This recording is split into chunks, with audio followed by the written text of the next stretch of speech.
আমি আজকে ওই রাস্তা দিয়ে এসেছিলাম। মানে প্রথমে আমি কাকদ্বীপে যাই। কাকদ্বীপে যে আমাদের ইরিগেশন দপ্তর কাজ করছে, এখানে আমাদের সঙ্গে ইরিগেশন এক্সিকিউটিভ ইঞ্জিনিয়ার সাহেব, আমাদের এডিএমজি এবং মেলা অফিসার, তার সঙ্গে আমাদের পিওবিসিডব্লিউ, তিনি পয়েন্ট ইনচার্জ থাকেন নামখানা কাকদ্বীপের, আমাদের ডেপুটি ম্যাজিস্ট্রেট সত্যজিৎ, আমাদের বিডিও সাহেব, সভাপতি সাহেব রয়েছেন, and আমাদের অন্যান্য আধিকারিকরা এখানে রয়েছেন।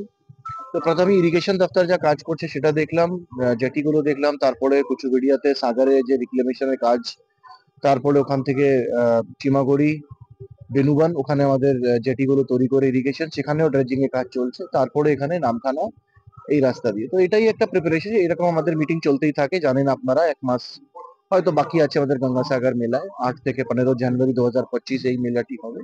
তো সেই আমাদের রেগুলারলি মিটিং থাকবে। এটাও একটা জাস্ট রুটিন ভিজিট ছিল, কাজ দেখার জন্য কি কাজ ঠিকঠাক, সব কোঅর্ডিনেশন নিয়ে সব দপ্তরগুলো কাজ চলছে। একই সামনে ভাগবান নদীবাদ ভ্রমণ হতে থাকে। এবছর কত জায়গায় কাজ সম্পূর্ণ হলো না। এই কাজগুলো ইরিগেশন নিয়েছে, ইরিগেশন করছে।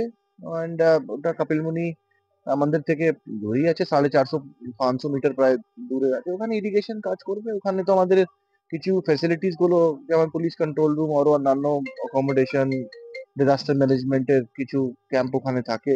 তো সে আমাদের কাজ চলছে।